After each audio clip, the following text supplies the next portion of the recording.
Hi, I'm Sue Stockdale, and welcome to episode 102 of the Access to Inspiration podcast, where you can be inspired by people who may be unlike you. We hope that by listening to their stories, it will help you to transcend your day-to-day challenges, gain new perspective, and be inspired to try new things. You can find a transcription for this and all our other episodes at accesstoinspiration.org. Now, for this series on climate solutions, we have partnered with the Royal Scottish Geographical Society. It's a dynamic educational charity working across Scotland and beyond to promote geographical understanding and joined-up thinking.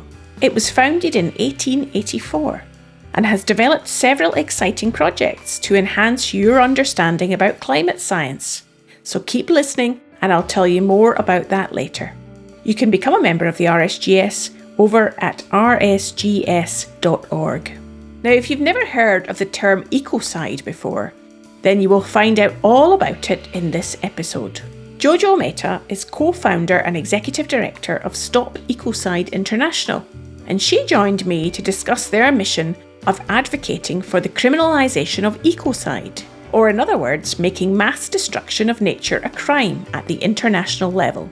I found it fascinating to find out how Jojo discovered environmental campaigning in her early 40s, after learning about the practice of fracking, and then how by teaming up with the late Polly Higgins, they decided to found this international advocacy organisation that aims to have ecocide listed alongside genocide, war crimes and crimes against humanity at the International Criminal Court.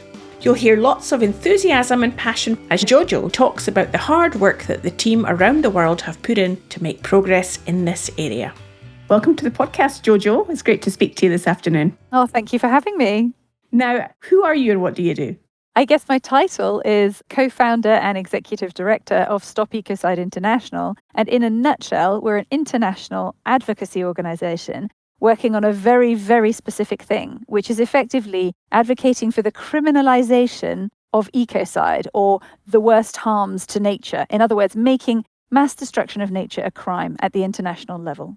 Now that sounds such a clear mission and campaign that you're working on, and yet a huge challenge, no doubt, to undertake. And I'll be interested to get into our conversation today about the importance of inspiring and influencing people to change and your experiences, some of the obstacles you faced along the way in doing that, Jojo.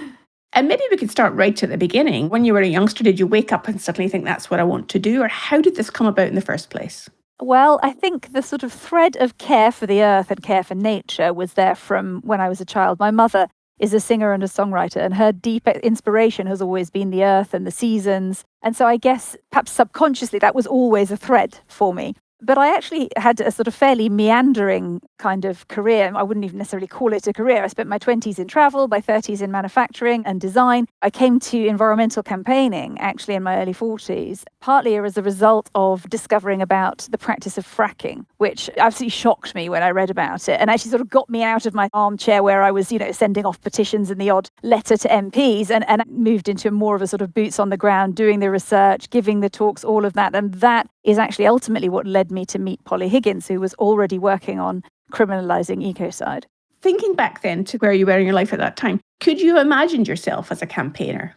I think as a campaigner in the sense of, I always had a kind of advocacy leaning, I suppose. I was always very vocal about the things I cared about. But if you'd have said to me in 10 years' time, will you be running an international advocacy organisation? Will you be talking to politicians, diplomats and everybody else in between about criminalising harm to nature, I would have said, what? I absolutely didn't expect to be where I am now. But I think at the same time, maybe it doesn't feel like it isn't a fit in the sense that there's something about who I've always been in terms of being vocal about what I care about that is absolutely logical that I would be doing something like this. And therefore, your calling, if one might call it that, is to this issue by the sounds of it. And that's where you're adding most value to the world.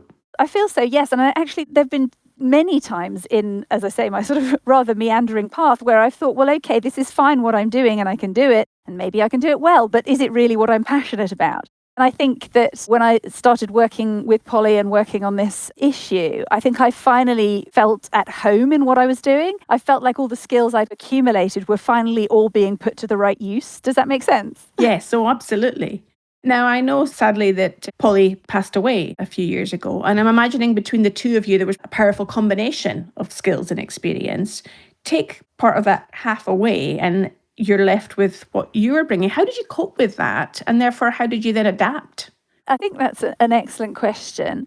And we came together to start up what was originally this public campaign back in 2017. And obviously I was bringing the environmental campaigning. She was bringing the lawyer side. And obviously, yes, in a very sort of obvious way when she left. And actually perhaps quite understandably, I had certainly for a while, I had terrible imposter syndrome because I was, not so much the politicians because I was used to that as a campaigner, but, dealing with the lawyers and so on. And effectively, while law wasn't my academic training, I did languages and I did anthropology. What I did have was a very, quite a deep understanding of this particular area of law. But what I also found, which was perhaps slightly surprising, is that it was almost an advantage, the fact that I wasn't coming to it from a legal training. And the reason I say that, my natural mode was a communicator. And actually what's interesting about lawyers is quite often they're not naturally collaborative. The whole training of law is adversarial.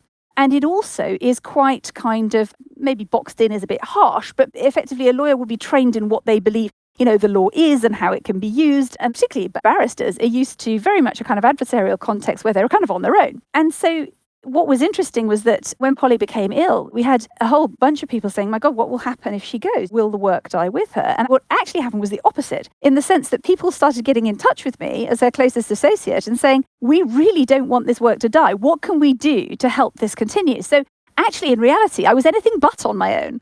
In fact, what it became really over the sort of subsequent months and now years was actually what felt like a kind of gigantic dot joining exercise of bringing people together. And that included bringing many lawyers involved as well as campaigners and politicians and many others at grassroots level and so on as well. I think that interestingly, and perhaps ironically, that might have been difficult to do if I'd been a lawyer. So out of the void, people stepped in to fill it. And did that then mean that your role changed to be more of an orchestrator and a facilitator, a catalyst, as well as the activism? Very much so. And actually, the whole organisation has evolved so much in those last few years. It's becoming obviously much more widespread, very collaborative. And yes, I suppose in a sense, what I've ended up doing is kind of coordinating between the sort of diplomatic and political traction on the one hand, and the sort of legal developments, but also the kind of public conversation narrative on the other hand. Because in the past, we kind of talked to anyone who would listen because that's all we could do and all we could afford to do. And what we've realised over time is that's become an active strategy, because what we've realised is that for politicians to get behind something, they need to, above all, to feel safe doing so. And actually, that happens when the conversation is widespread, because politicians never like being the first to a party. So effectively, what we've ended up doing is a remarkable exercise in networking and cross-feeding of information, so that this conversation has grown at an accelerated rate. It's very much not in competition, for example, with other environmental campaigns. Indeed, it's hard to imagine an environmental campaign that won't be supported by criminalising ecocide. So effectively, there's been this kind of build-up in so many different sectors, from faith to youth to NGOs to academia, actually sort of bringing this conversation forward. So yes, absolutely, in terms of a coordinator role. And I'm also, on the whole, I'm the kind of mouthpiece. So I do a lot of talking. Well, hence why you're on our podcast. Thank you very much. Now, Jojo, I'm wondering, what does success look like then for the campaign? What's that end vision that you're aiming at? The end vision is really to have ecocide listed alongside genocide, war crimes, crimes against humanity at the International Criminal Court. Now, obviously, we also support national developments, regional developments towards criminalising ecocide, but the ultimate goal is really to have it up there in the Rome Statute along with those crimes that are considered the most heinous crimes in the world. And there are a number of reasons for that, but one perhaps intuitive one is that we have spent a very long time treating nature as a bank of resources and nothing more, and being effectively sort of separated, alienated from the world, which we actually are deeply intertwined part of and that we completely depend upon. And so when you say ecocide or mass destruction of nature is as bad, as wrong, as dangerous as mass destruction of people, what you're doing, on the one hand, you're just adding one crime to a list of crimes. on another hand, you're actually sort of subtly but profoundly shifting our understanding of how important that is. And ultimately, of course, I mean, genocide is destruction of a people or a part of a people, but ecocide, ultimately, if we continue along the line we've been doing for the last few decades, could actually mean curtains for civilization as we know it. So it very much does, when you think about it that way in terms of the consequences, it does belong in that category of most serious crime. So you've got a very clear outcome that you're seeking for it to be part of that Rome Statute, as you described it. I imagine that's no easy journey to embark upon. And I'm sure if our listener is involved in any sort of influencing or change campaigns in their workplace or in their local environment or area, then they probably have found similar things. So what are some of the biggest challenges that you've faced, Jojo? And then how have you overcome them? Well, it's an interesting one, isn't it? Because journalists and interviewers nearly always say this, where are the obstacles? Where's the resistance? Now, there is a level at which this is the easiest campaign in the world, simply because it's very difficult to actually argue against it. In the sense that who's going to say to you, no, it shouldn't be a crime to massively destroy the environment? I mean, on the contrary, what we actually often get is, well, how comes it isn't already a crime? And of course, more at the political level, there's an acknowledgement that this is something that absolutely has to be confronted, but it wasn't always that way. So a few years ago, it was considered quite left field and quite extreme. But I think what we've seen over the last few years is a massive growth in awareness of the extent of the climate and ecological crisis and how serious it really is. And we're seeing that again with things popping up this week around how close we are to sort of crossing the 1.5 degree mark. So there is a kind of raising of the public awareness. And I think that has partly come through international reports like the IPCC reports, but also through grassroots mobilizations like Extinction Rebellion or like the school strikes, which have really kind of opened up that conversation in the media, where sometimes it requires, and of course we know this from history, all the big changes like the civil rights movement, the suffragettes movement, the sort of trigger is a level of disruption that opens up that conversation. And if you like, it's into that space that we have stepped. And so something that we have been saying for many years was suddenly able to be heard. So in a sense, part of the sort of obstacles, if you like, have been overcome by others or by circumstances. But a lot of this is actually about informing people. Because I think part of the issue with ecocide is it's just a bit of an unfamiliar concept. And people might need a little bit of explanation to kind of grasp what it is. But that said, the word itself helps a lot. It really does help because it has echoes of genocide. So there's this sense of it being serious. And of course, eco, people are used to thinking of that as relating to the environment. I mean, interestingly, of course, the real origin of the word ecocide is from the Greek oikos, meaning home, and the Latin cadere, to kill. So it's literally to kill one's home. And that hits quite deep, I think, because I think it's something that people can see is happening to the world around us. So that has been hugely helpful in overcoming sort of initial resistance. And of course, sometimes it also sounds a bit scary. Some politicians are like, whoa, that sounds like a scary thing. Do we really want to get behind that? But I think, as I'm sure we'll go into a bit more, there is something also hugely helpful about having a framework, a parameter, and a boundary that really sets out what is acceptable and what is not acceptable. And that's what criminal law does so well. So it sounds like it's been a little bit of serendipity that's helped you to overcome some of those obstacles just in the way that the world is evolving. I'm wondering, what's your view around the use of language in any instigation of change? We're the Access to Inspiration podcast, so we're trying to inspire people to change. And on the other hand, there can be a fear-based approach to change. And I'm wondering whether you even have a strategic approach to using both of those ways of languaging something in the work that you're doing.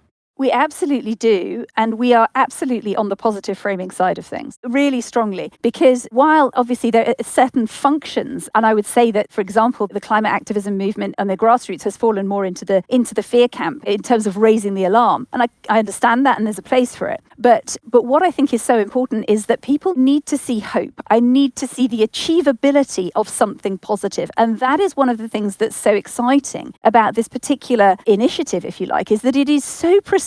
It's so simple and so precise, and it's so achievable, actually. And in this area of work, we come across quite often people with kind of 5-point plans to save the world, and some of those are utterly brilliant and some less so. But the thing with what we're doing is it is so very precise and it is so doable that I think what we see, and we see this quite often in people's faces, and my co-director calls it a pop moment, where you almost see the light go on in people's eyes and they go, wow, God, we can actually do that. we could actually say that, this level of damage is simply not acceptable. And just to give a bit of a sense of the potential reality of that, because we are in what I would describe as perhaps a snowball phase of this initiative, is that while 4 years ago there were no governments talking about this publicly, this is now on public record being discussed by over 25 governments who are members of the International Criminal Court and therefore have direct ability to get behind this. And then there are more behind closed doors who just maybe aren't ready to talk about it publicly. But we're also seeing, for example, the European Parliament approving a text which effectively would include ecocide level crimes into EU law. And that happened just a few weeks ago. So from what you could call a standing start to a direction of travel that is now clearly established at the diplomatic level, that has been a very fast trajectory. So it sounds like there's been a great pace of progress that you've been making. I'm wondering, in your role now, what do you personally find most rewarding?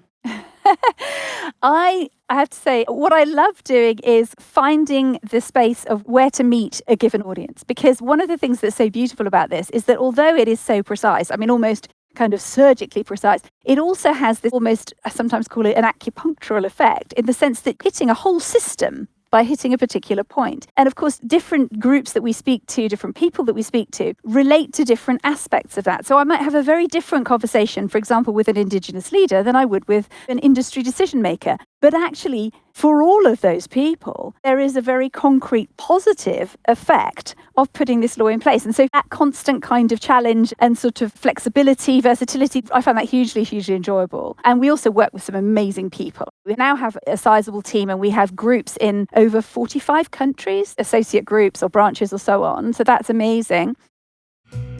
If this episode is inspiring you to find out more about climate change, then the RSGS Climate Solutions course can give you a greater understanding in a quick and simple way.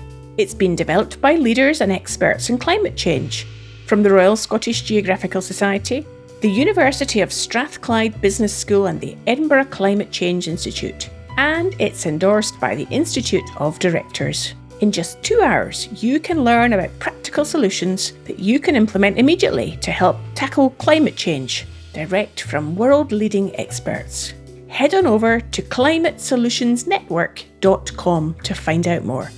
Now back to the podcast.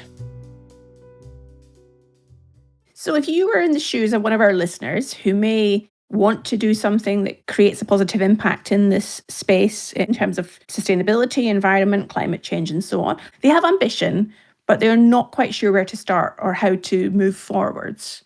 What would you suggest to them that they could be doing or thinking about that would give them inspiration to take some action?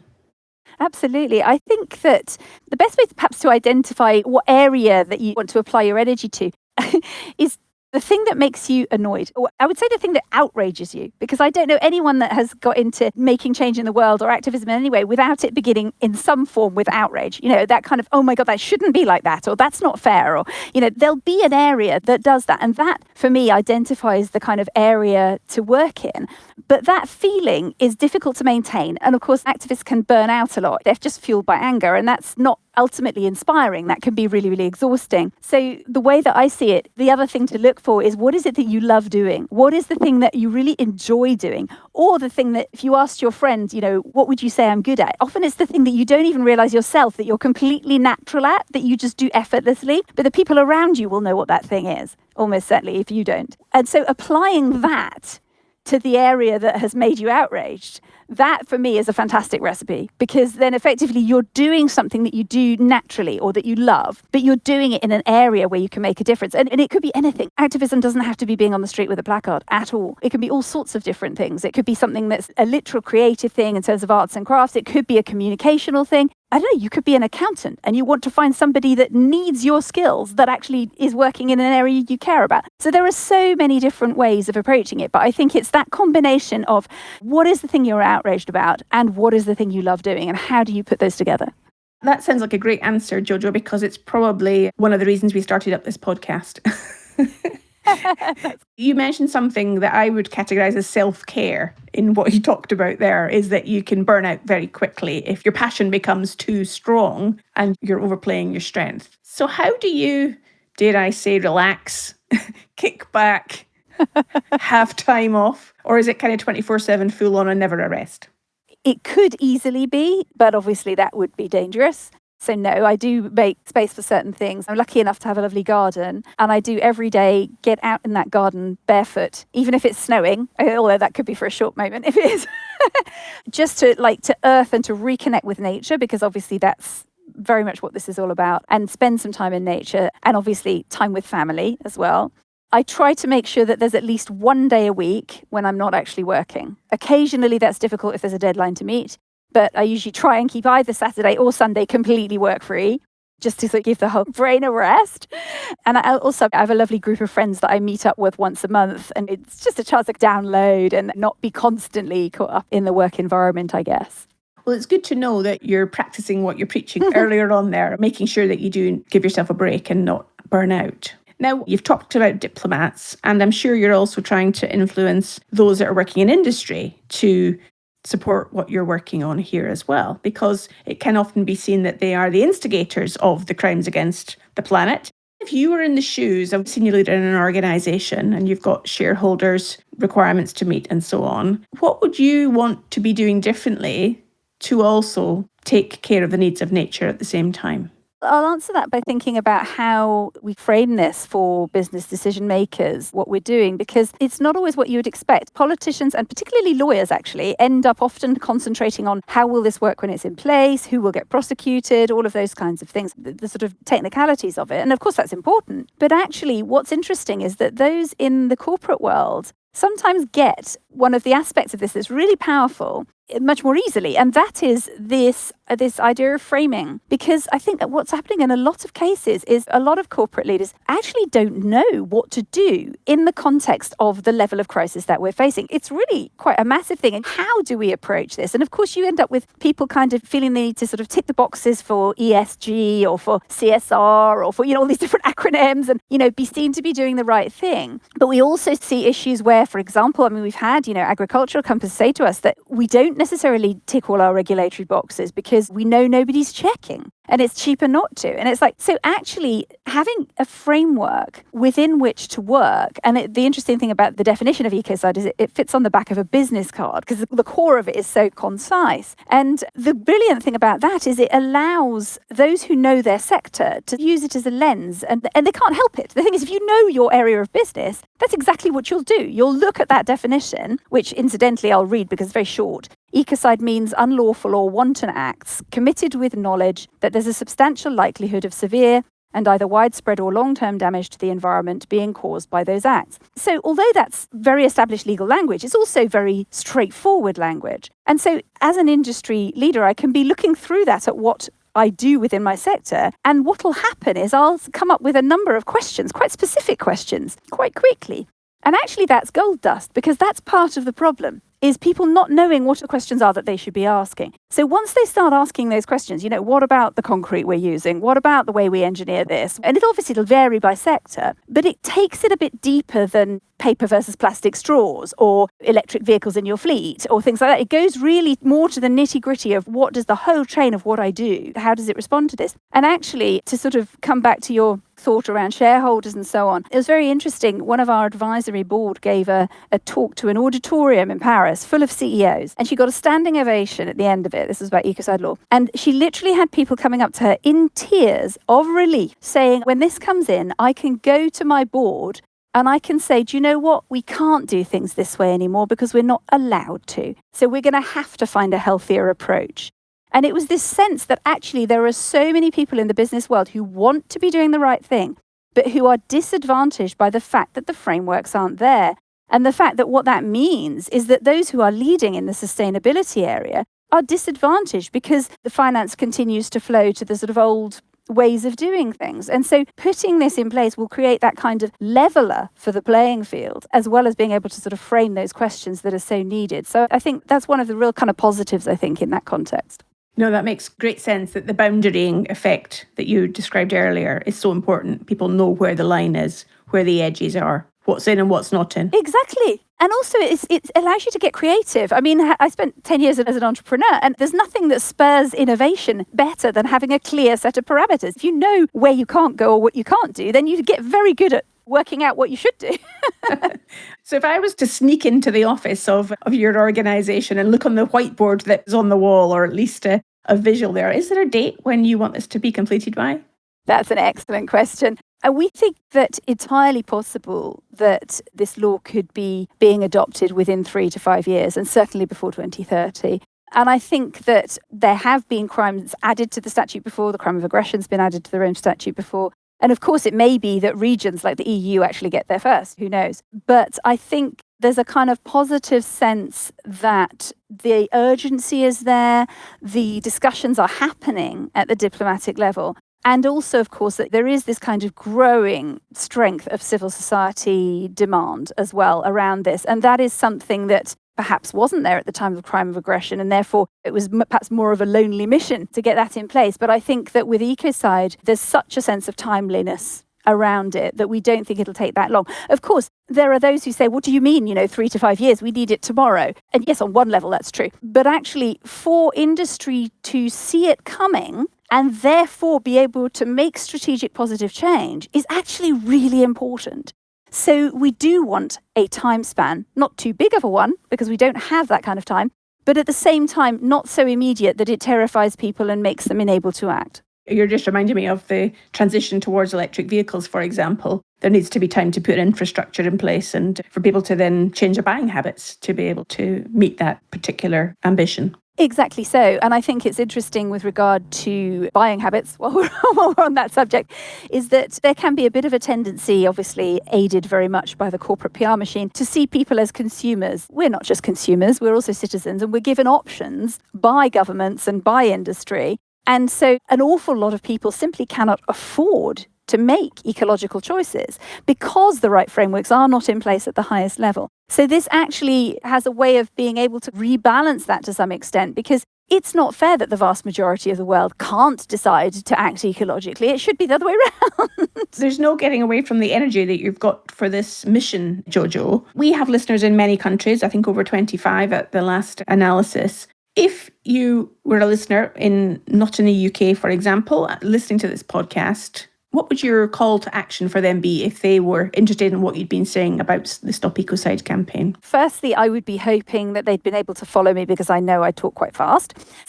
Secondly, I'd be encouraging them to go to our website, which is stopecocide.earth. And we have an Act Now menu on that site, which is as long as my arm. There are so many different things that people can do to get involved. It could be anything from joining a local group that's working on this, to giving a talk, to working on social media, to dedicating something in their next bit of research. There are really so many different ways. And we also have a growing number of special interest networks as well, from youth to faith to oceans to farming, all these different areas where people can connect in. So I'd certainly encourage that. But I think also, above all, I would also encourage just talking about ecocide, because I think, again, the word itself has such a kind of momentum of its own that familiarization with that is kind of half the work. So it would be amazing for those who've heard this podcast to tell their friends, tell their family, that's what mass destruction of nature should be called, and it should be a crime. Well, you've been very clear in terms of the go-to activities that people can follow on with, Jojo, so that's fantastic. We'll put a link to that on our show notes as well. And be rest assured that we provide a transcription for this podcast as well. So anybody who's not been following along with you quite so easily with your enthusiastic conversation can read the transcription as well and get it from there. Fantastic. Finally, before we finish, if you could go back and ask the 14-year-old Jojo a question and encouraging her to reflect on her life at that stage, what advice would you give to Jojo? Gosh, you wouldn't believe this, but people don't normally ask me this. I think I would probably tell her to think about, where's the passion? What is the thing that really makes you passionate? I mean, actually, I realised I spent most of my life very much as a kind of generalist, and I was interested in lots of things. But I think that really moving towards the thing that makes your heart sing, as Polly Higgins used to say, I think is probably what I would advise. Wonderful. Well, thank you so much for your time today, Jojo. It's been enlightening and inspiring to listen to what you had to say. And I, for one, will be heading on over to that website to find out more. So thank you again. Oh, thank you for having me. Well, thanks to Jojo for that fascinating conversation. And wow, she does have a lot of passion and energy for her subject. And here are 2 actions that you can take having listened to the podcast. First is you can go over to the website, to the reflection section, where we have a list of questions that will help you to reflect on what you've heard in this episode. And secondly, you can sign up for our Zoom listener discussion on the topics that are raised in this series, which will take place on Friday the 21st of July from 1 o'clock till 1:45 BST. And you'll find links to both of those things on the show notes. Next time, I'll be speaking to Professor Ian Stewart about empowering communities to adapt to climate change. So I do hope you can join me then.